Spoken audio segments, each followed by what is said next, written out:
What is the essence of the relationship between Thailand and Russia?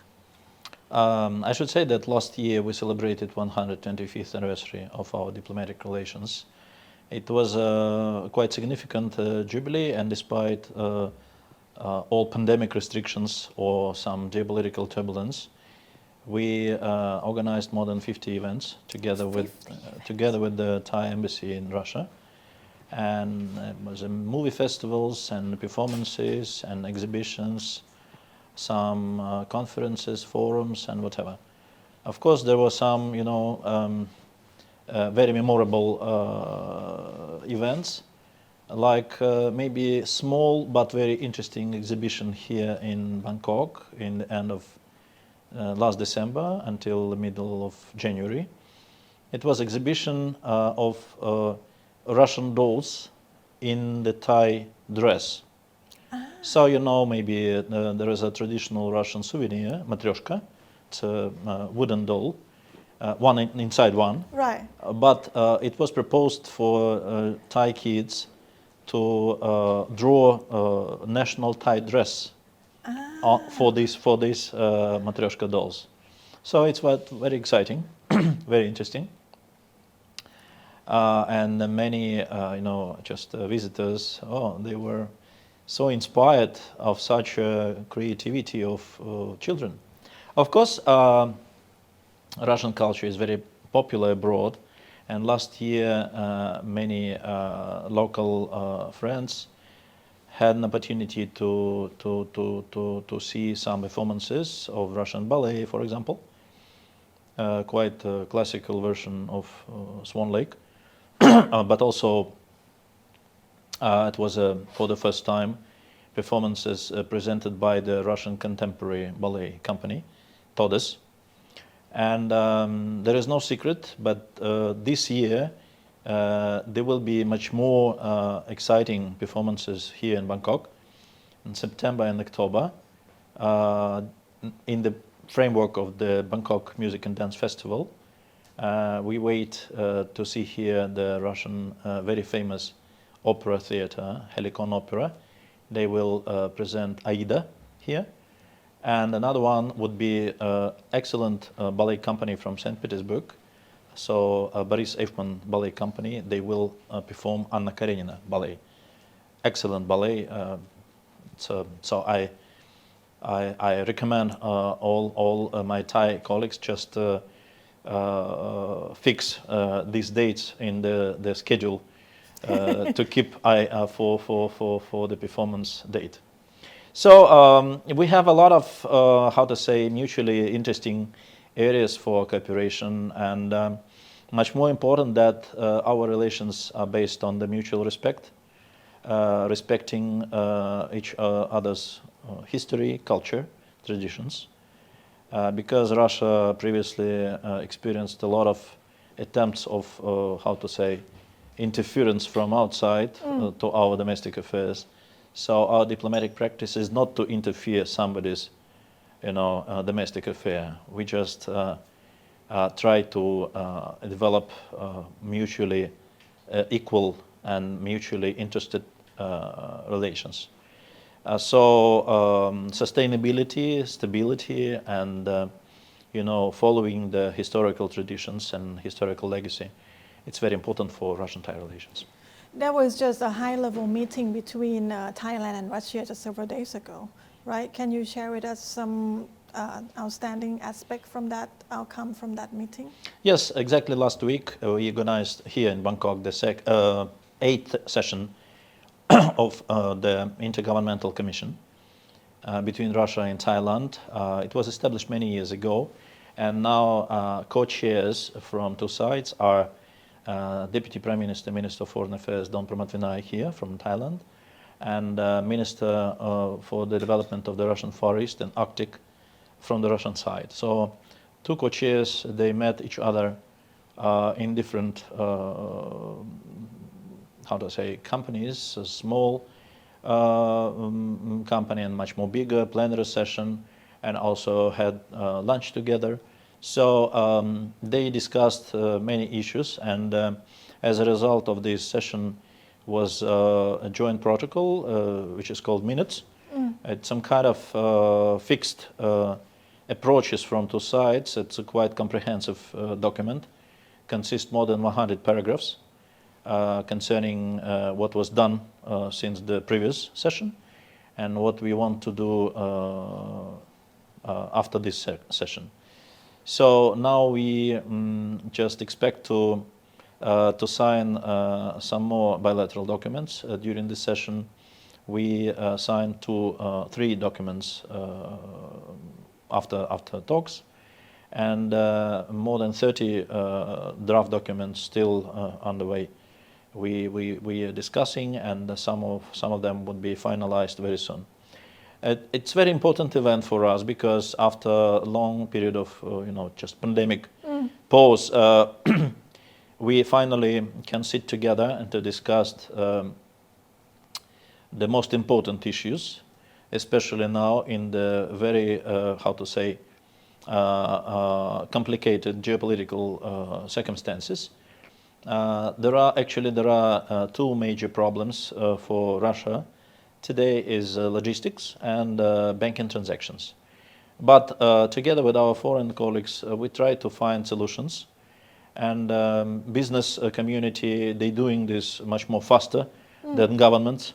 It's like water. Water can have anywhere, in any circumstances, find a way out. Right. So business community, they're doing much more effectively and faster.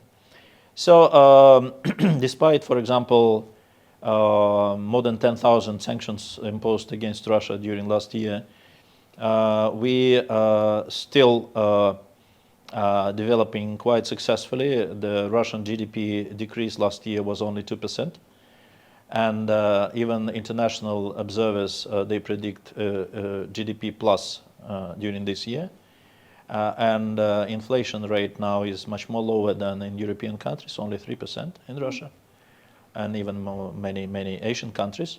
So we much more focused on our economic development and try to guarantee much more favorable conditions for international trade, for our bilateral cooperation with many countries, with anyone who is ready to cooperate. So any issues, industry, energy resources, agriculture, fishery, shipbuilding, IT, technologies, digital transition and transformation, of course, culture, education, everything. All these areas of cooperation were discussed between two co-chairs, and we hope that step by step we will resume normal cooperation. Even despite Russia was cut off SWIFT last year, because for many people, especially in the past, it was like a disaster style idea how somebody can be switched off SWIFT. But we are still surviving. Even we have our own system of fast transmitting of such banking messages, as well as China, India, Iran, other countries, because after such sanctions, everyone in the world start to think about their own safety. If sometime somebody will consider you're a bad guy, right, you should be ready, right, to use some alternative models and systems. So why we now just invite our foreign friends to to connect our newly established system, SWIFT-like model system, and in the future maybe it might be some kind of combination of a multi-system like SWIFT model, multi-system mechanism for anyone. If something could happen with one, system, you may switch to another one without any, problems for your economy and for your financial mechanisms. So we had a lot of agenda to discuss, and we discussed quite constructively.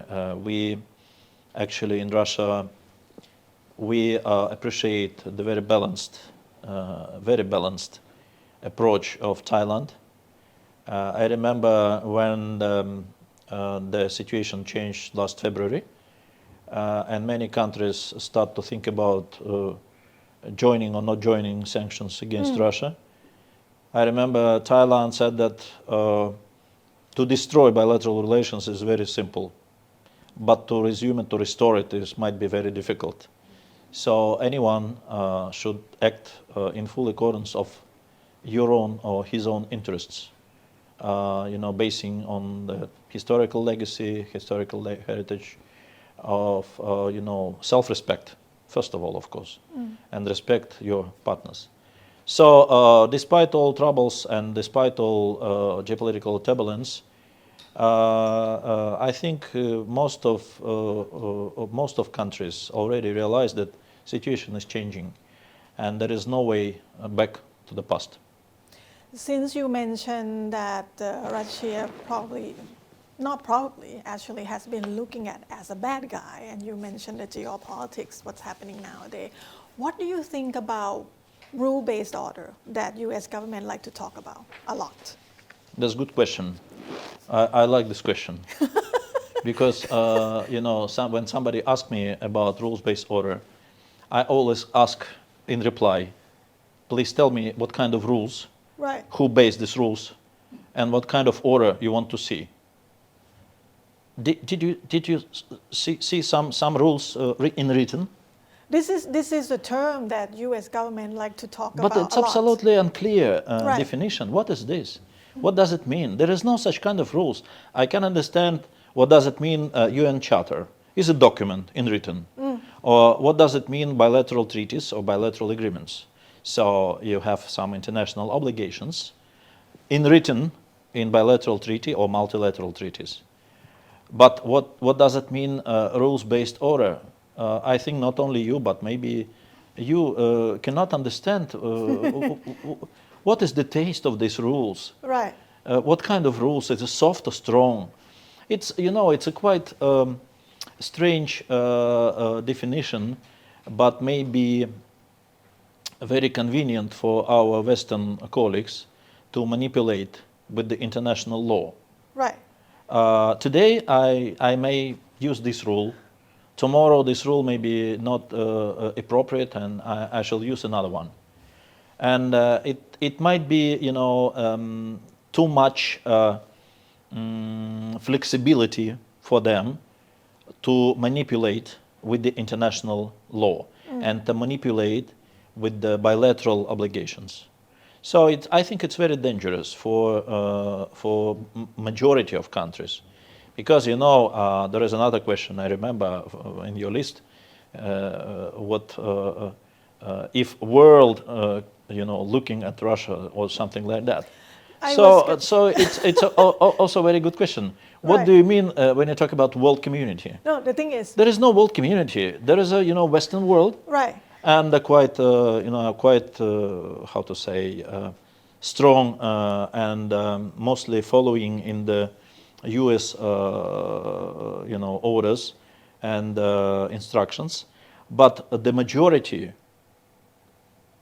consist more than 150 countries in the world, from Africa, Asia, Latin America, and whatever. So we should be accurate with definitions, same as a rules-based order. Not you, but everyone should not blindly use such kind of definitions without understanding what are you talking about. If I don't understand some definitions, I never use it.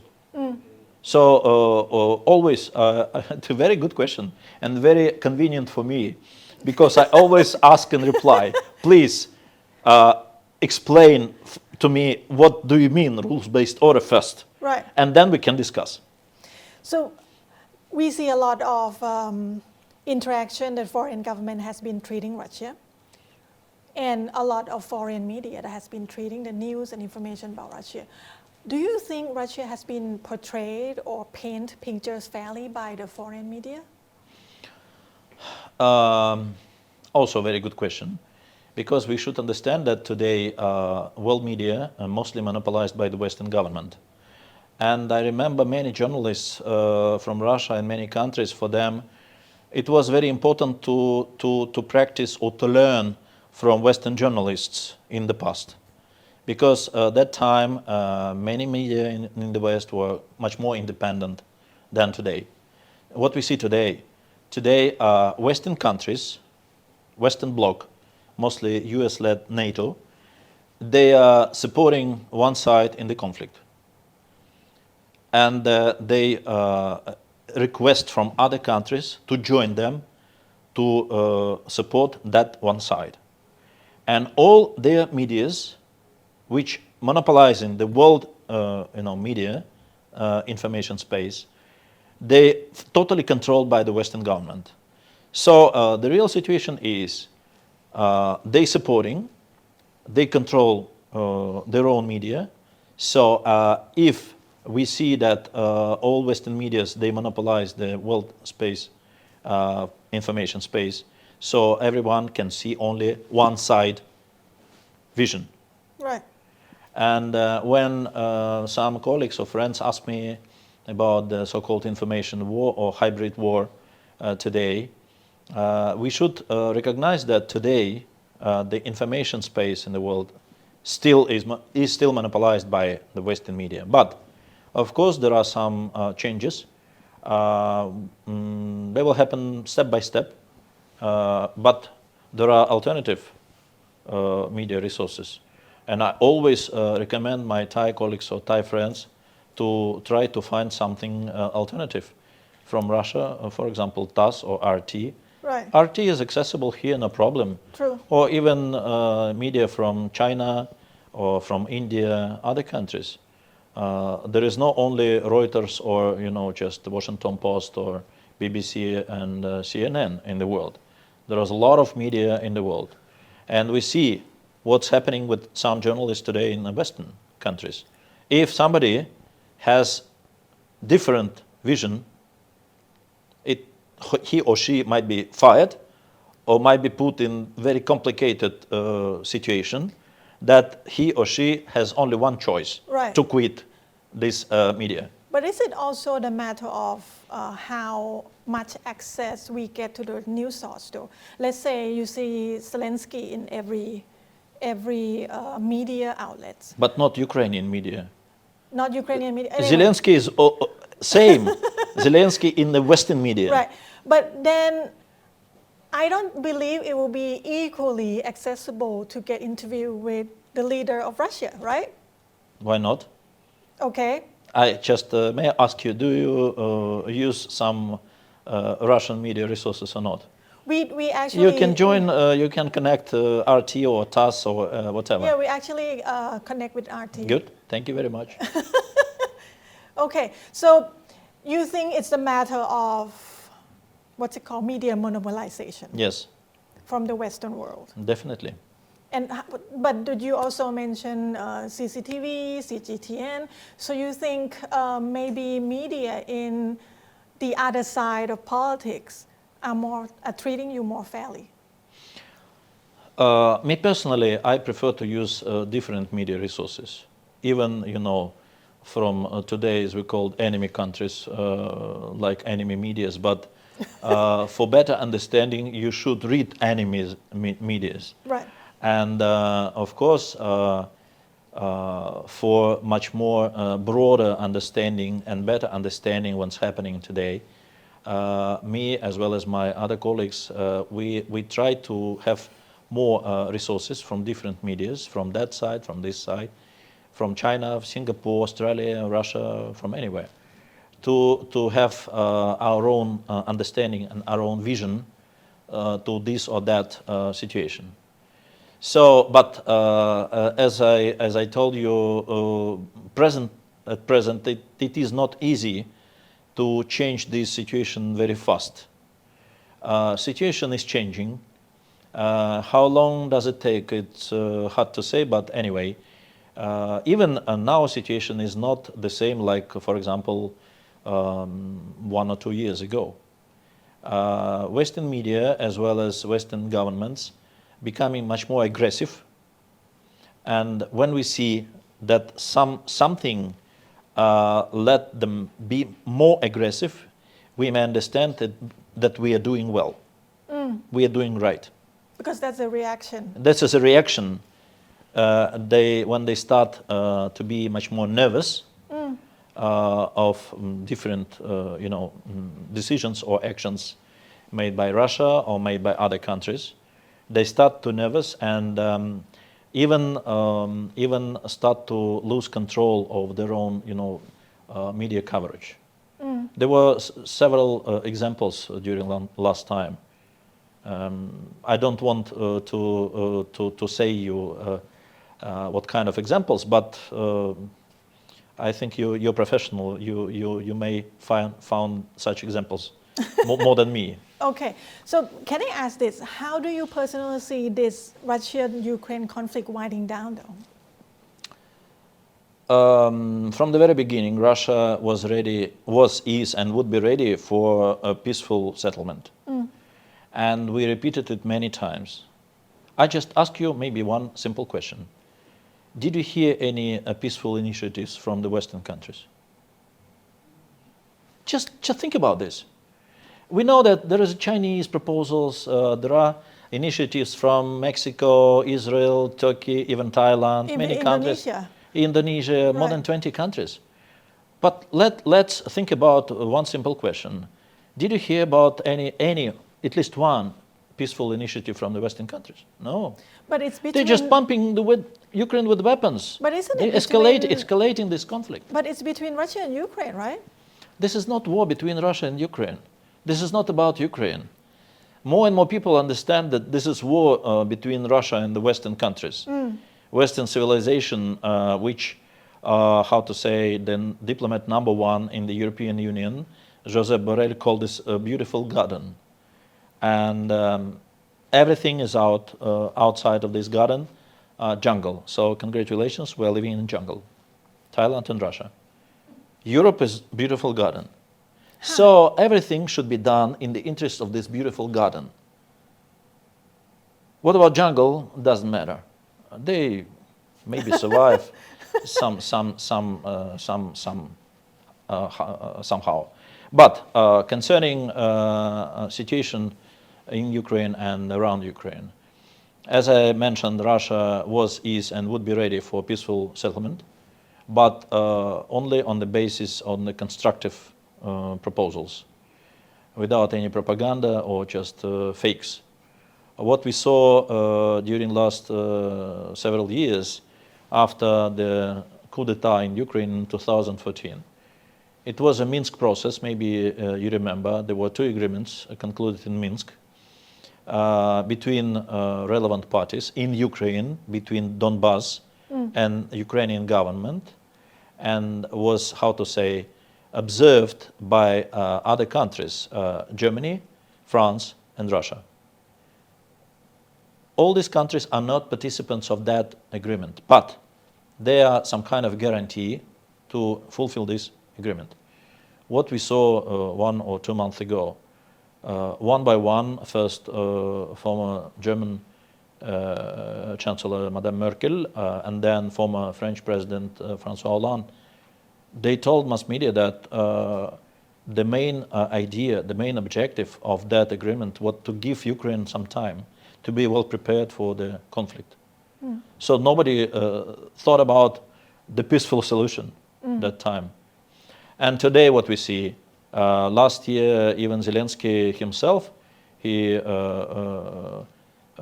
signed a decree, issued a decree prohibiting himself to have any talks with Russia. So if somebody asks me, why Russia still have any just readiness for peaceful talks with Ukraine? Okay, the simple, humble question from me, talks with whom? Zelensky is not ready because he is prohibiting himself to have any contacts with Russia. So who? Washington? Washington still just pay more and more money despite their own domestic troubles, economic troubles. They send a lot of weapons and heavy weapons and equipment to Ukraine. And Europe is following Americans' partners to doing the same. So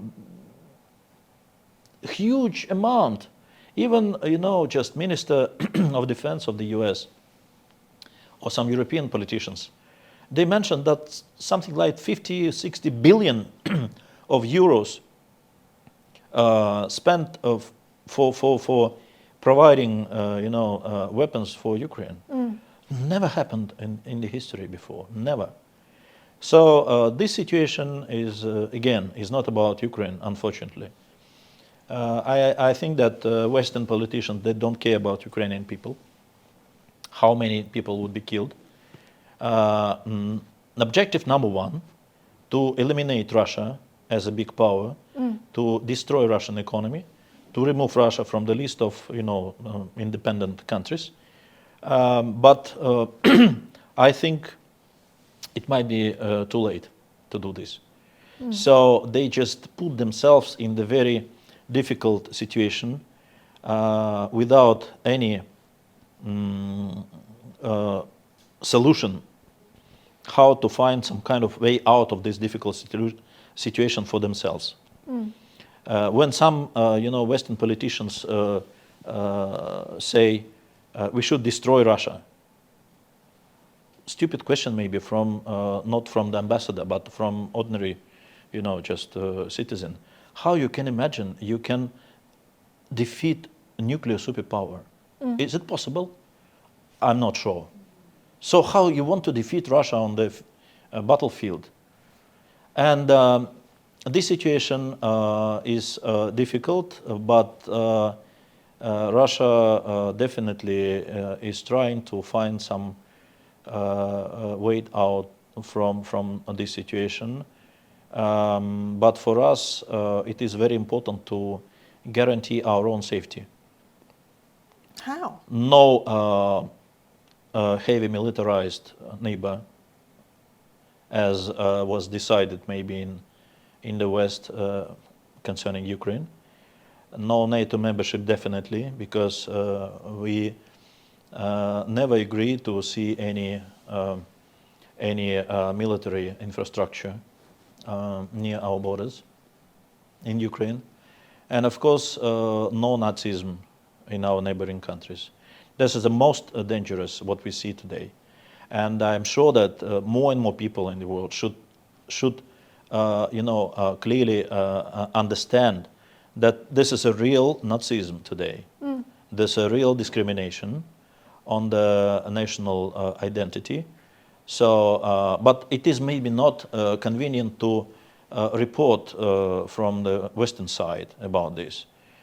But just you can imagine if somebody in Ireland proposed to prohibit English language, or Swedish language in Finland, which is one of the official languages in Finland. But despite a huge, big community, Russian community in Ukraine, even I should say that before all these events, the majority of Ukrainians, they use Russian in everyday's life. They decided to prohibit Russian language. Even they start to fire books in Russian, like it was done in Nazi Germany in 30s, last century. Silence in the Western mass media. They discriminate, Orthodox Church, traditional Orthodox Church, which exists more than 1,000 years in that part of, of the country. And what's happening today?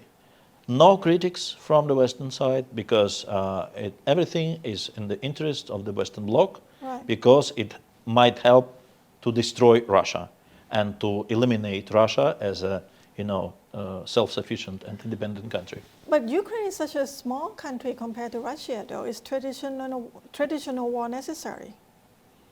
What do you mean, small country? Compared to Russia, it's small.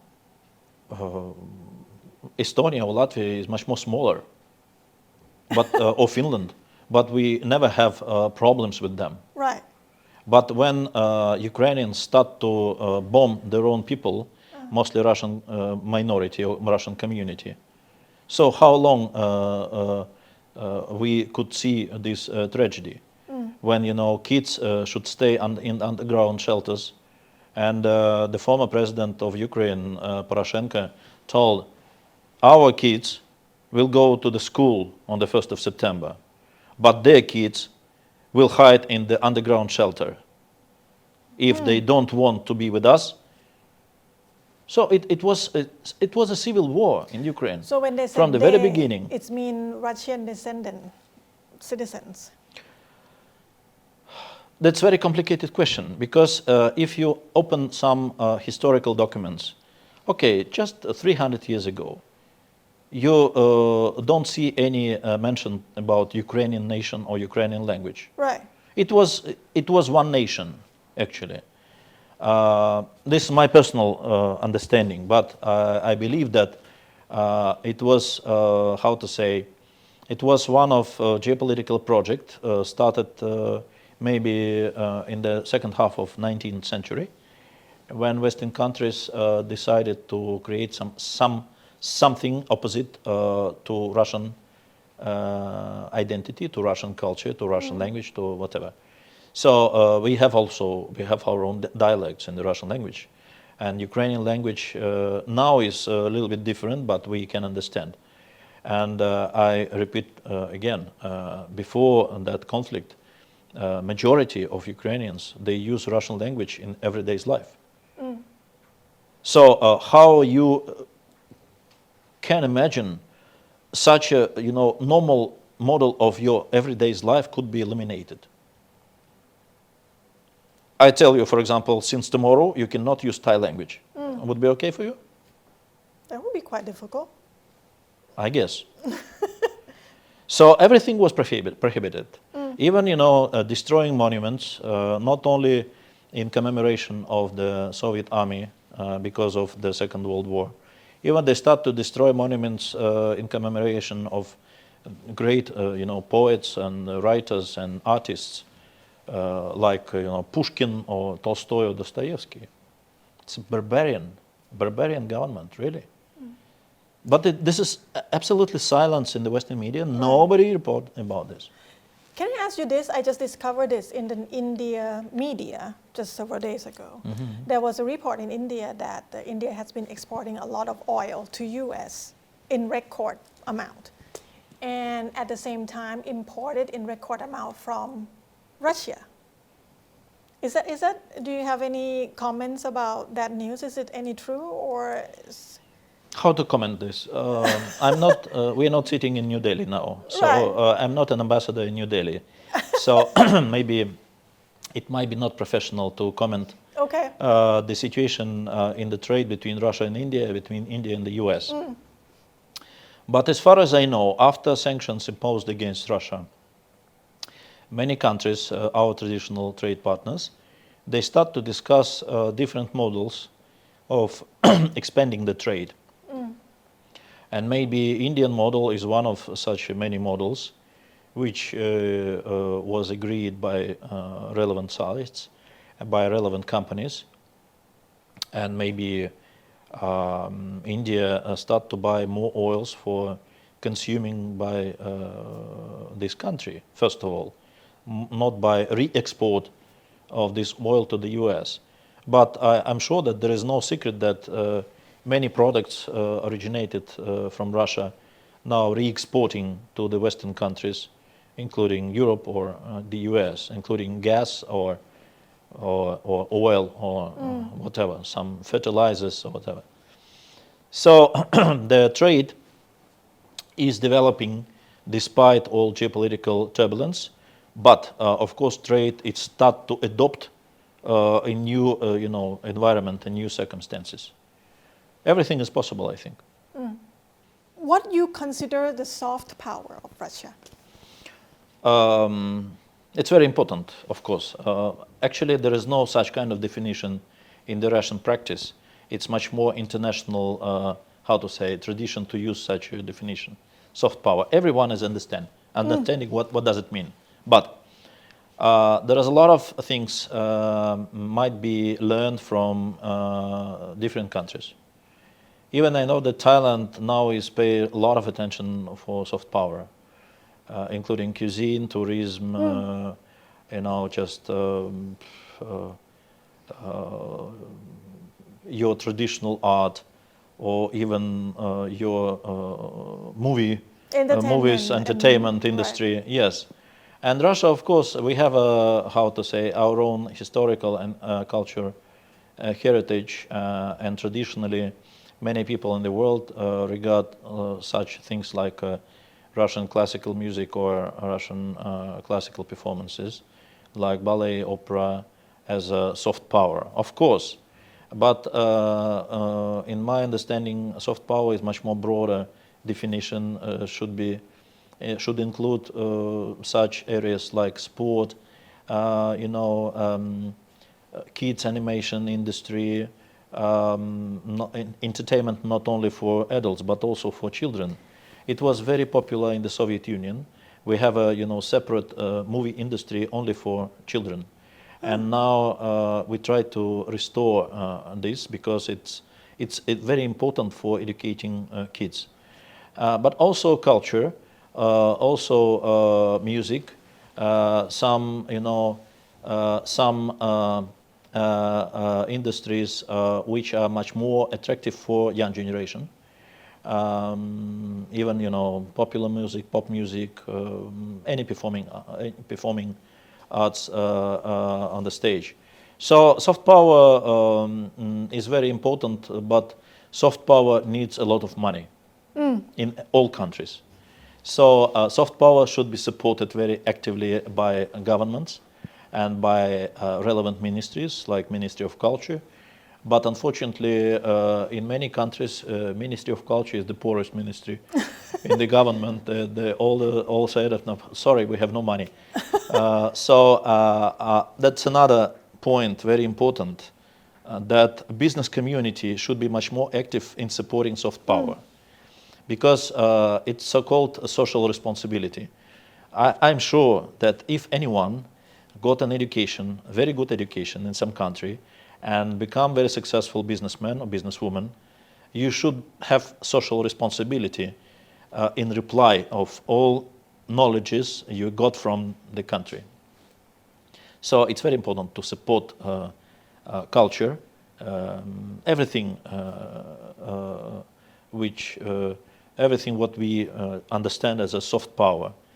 And I'm sure that we have strong supporters in Russia concerning this industry, and I'm sure that we'll pay more attention in the future for soft power, even such small details. I told you about a small but very interesting exhibition, right. Russian dolls in the Thai dress. There's also soft power. Yeah. Maybe not very, very big project, maybe not very expensive project, but even small project should be very important part of this, very important work, which is called like soft power. As you know, many Chinese friends told me, a big ocean consists billions of small drops. True. So each drop is very important. Talking about soft power, I grew up seeing the Russian athletes dominate every sport field, almost every sport field. But you were talking... Many, not almost. Yeah, many, a lot. Yes, yes. And you were talking about Russian athletes being discriminated nowadays. Is there anything you think can be done to change that? Do you think I think the Russian athlete probably feel that it's unfair. How to make it change, and how can they make it fair? For athletes, it's 100% discrimination, definitely. Politically, it is a manipulation with the sport charters and the sport international associations, even with International Olympic Committee charter, because it might be quite convenient for some Western countries to use any case or any reason to create obstacles for Russian athletes to keep dominating in many battlefields. So, but definitely,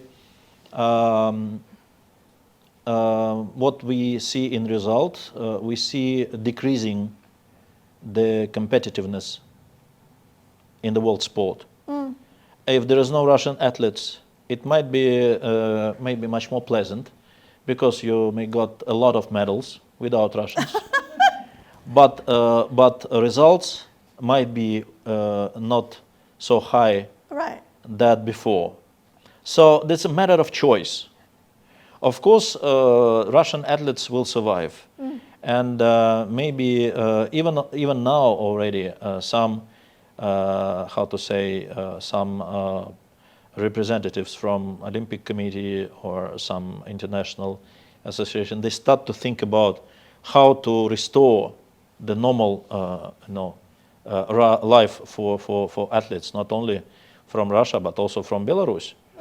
As well as but still on the some kind of crossroads, to go to the left, to the right, straight or back, because everything they propose is some kind of half solution, not full solution. They, for example, proposed to Russian athletes to promise not to support the special military operation. What is the connection between the special military operation and the sports competition? Or not to use Russian flag or Russian national anthem or Russian symbols? It's again about discrimination. So it would take some time, definitely. Now our athletes, as far as I know, they're more concentrated on national competitions. And we have some friendly games with other countries, and we will continue to develop such kind of not alternative but additional platforms for sport development, like BRICS, or maybe Shanghai Cooperation Organization, or maybe some Russia, Latin America, Russia, Africa, whatever. Everything is possible, but Russia never blame international Olympic movement as a how to say destructive movement. We fully respect traditions and rules which were settled not by the present people but many years ago. So we should respect and we should follow the spirit, and we should follow the Olympic Charter, developing sport not only domestically but also internationally.